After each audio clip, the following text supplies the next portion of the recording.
Guys, thanks. I was telling Mr. Malfi, if I was smart, I would read to you from The Third Rule of Time Travel, which is my new book that just came out last week, but I'm not smart. So I'm going to read to you from the Autumn Springs Retirement Home Massacre, which is a book that is coming out September 30th from Nightfire in the US and Orbit in the UK.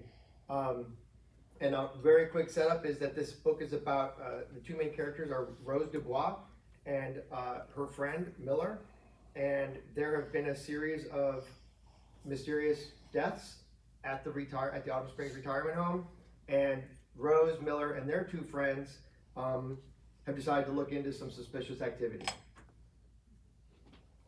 The four friends walk into the med center, smile and wave to a bemused Nurse Jarvis at the front desk, who smiles and gives a small wave in response. Their birthday party I don't know about? Rose steps over to the reception desk. Hello, Mindy. We're here to see Mr. Swanson, if that's okay. Sure, of course. We love when our residents have visitors, she says cheerfully, her pixie haircut slightly disheveled, making her look even more like a child to Rose's eyes. Our full care and hospice babies don't get many people coming to see them. Rose feels a pang of sadness at this and makes a mental note to try and volunteer at the med center more often. Wonderful. We'll go on then. Is it a special occasion, or... Rose turns back to Mindy, who's still smiling, but now there's a framed curiosity behind her expression as well. Unsure how to respond, Rose looks back to her friends for help, and Miller steps forward. Nothing special, he says.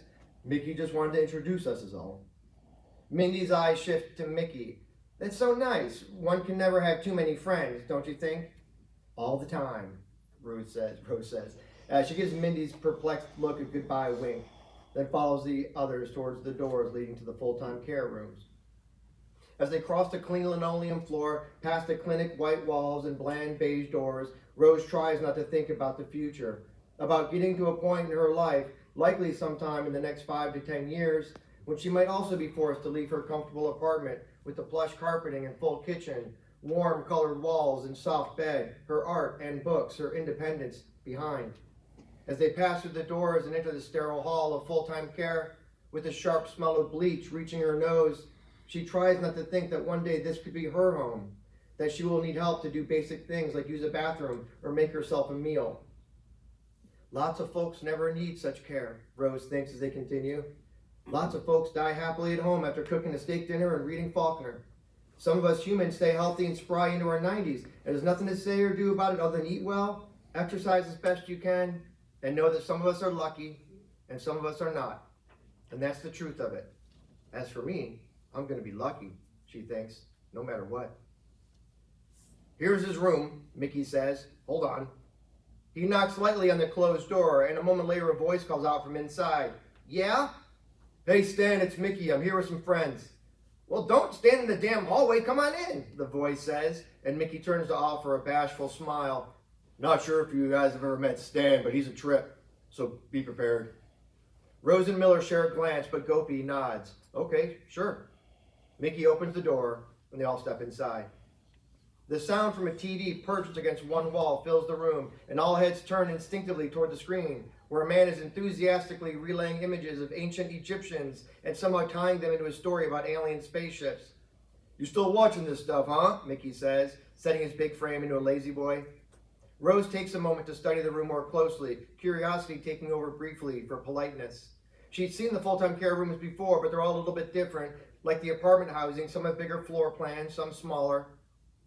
Unlike the apartments, the med center rooms are studio layouts, meaning you sleep where you eat, where you read and watch television. Not quite a hospital room, but not too far off either. The few rooms she'd seen had small kitchenettes, full bathrooms, and a few pieces of furniture along with a medical quality bed. Tatum's, for example, has an antique credenza, a couch, and an oak coffee table. But there are other things you couldn't help notice, even in the nicest, most well-decorated rooms.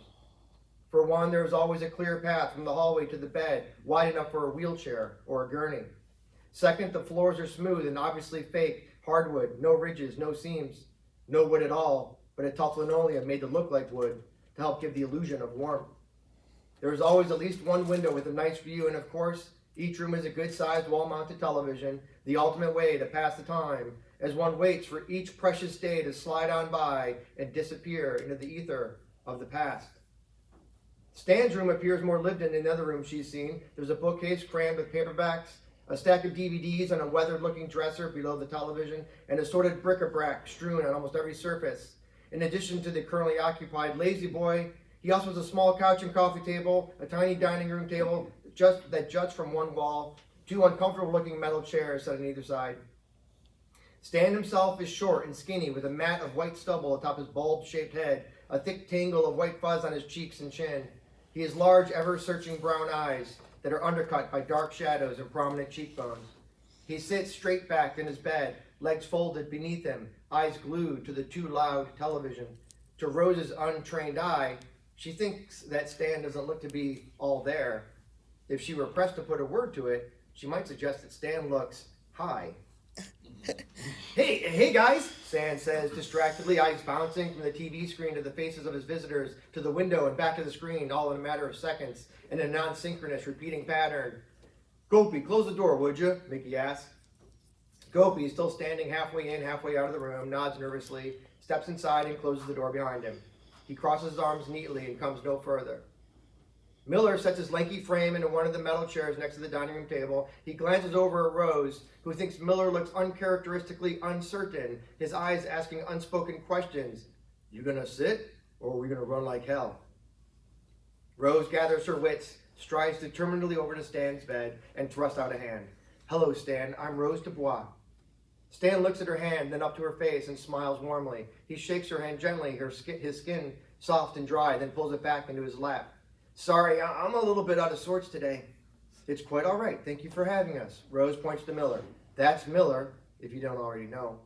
Miller sits up and pinches the brim of his ever-constant invisible hat. Nice to see you, Stan. We were in a book club together a few years back. We read, what was it?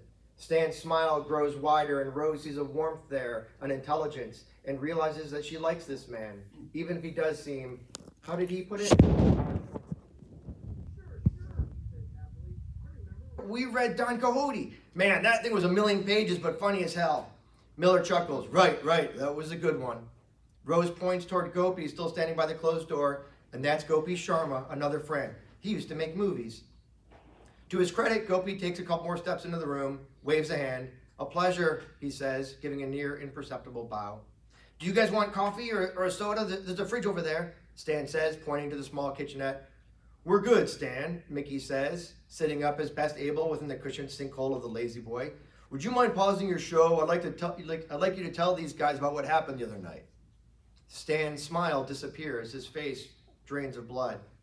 I mean, if that's okay with you, of course, Rose says quickly, alarmed at the sudden change.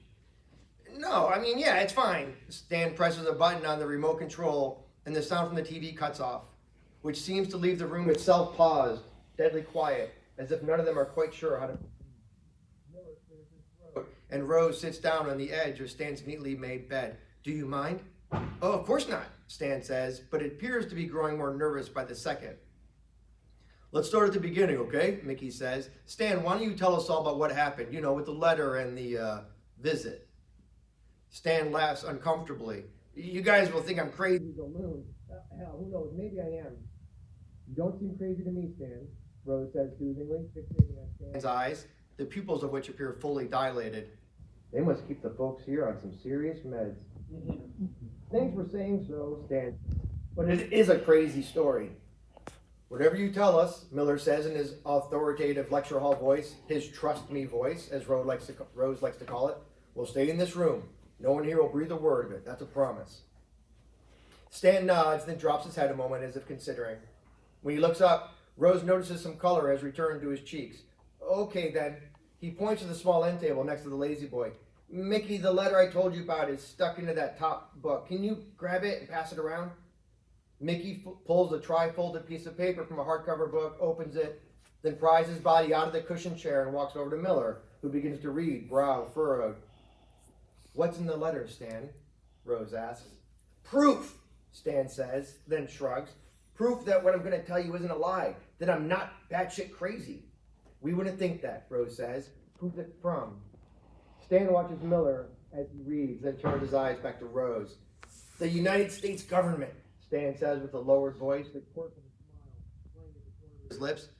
They want to enlist me For what? To meet the aliens, he says evenly, as if he suggested joining a Kiwanis club. But that's not the cool part. Rose watches as Gopi, sucked in by curiosity, walks over to Miller and begins to read over his shoulder. What's the cool part? She asks. That I've already met one, Stan says proudly. It was standing right there, Rose, right next to where you're sitting right now. Rose glances to the empty space next to her, fights the instinct to shift her body further away. You mean an alien from space, like UFOs? There's a ship out there in the woods, Rose, and I've been invited to see it, he says excitedly, grinning proudly at his visitors, as if expecting pats on the back or words of congratulations. When he sees everyone simply staring blankly at him, he turns taciturn, withdrawing back into himself. I'm just waiting to find out when. Find out from who, Stan? The government? Rose asks, eager to discover what's happening here. Who would be torturing this poor man with silly letters, preying on his bizarre hopes? The ones who wrote you the letter? What? No, Rose, you weren't listening, he says, suddenly agitated. I'm already past all that. I've accepted their offer, you see, and now I'm just waiting for one of the aliens to come back and get me. Miller walks over to the bed, hands the letter to Rose. So there was an alien, he says, from outer space, standing right where I'm standing now. Stan scowls a little, as if worried he's being patronized, but nods, unable to contain his excitement. Yeah, right there. I was sleeping and it woke me up. I almost screamed, but then I realized what it was, and so I just waited and listened. It talked to you? Rose asks. Of course. It spoke pretty good English. I mean, they've been studying us for decades, so... What did the alien look like? Miller asks. Stan thinks a moment. It was wearing a black cloak, like a robe, and it wasn't as tall as you, but like average height. Taller than the ones you've seen on television anyway, or in documentaries.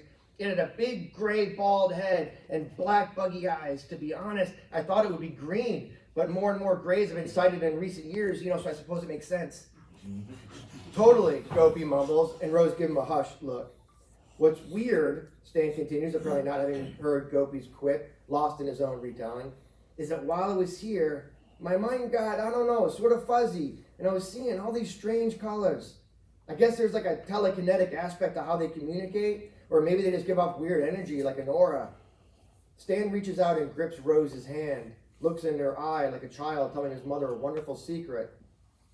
Rose allows her hand to be held and does her best to maintain eye contact with Stan's own wild, wide eyes. His pupils, she notes again, are blown open.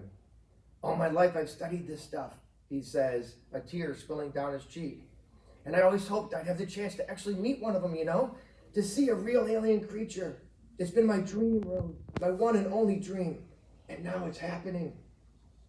And this creature had invited you to see its ship? Gopi asks quietly. Not yet, Stan says, pulling his hand back to wipe the tear away. But I know it's going to. It said so in the letter.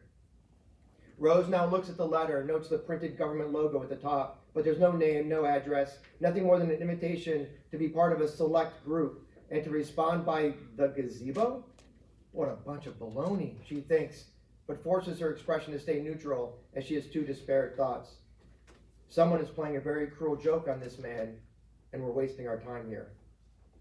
Rose turns to look at Mickey, who meets her eye and holds up a finger. Just wait, that finger says, as if he knows exactly what she's thinking. Stan, Mickey says. Tell these guys what the alien said to you. At the end, before it went out the window. It went out the window? Gopi mutters brusquely, and Rose can tell he's doing his best not to scoff at the whole thing, to turn and walk out of the room in disgust. Not that he doesn't have his own tall tales. Tell them, Mickey prompts.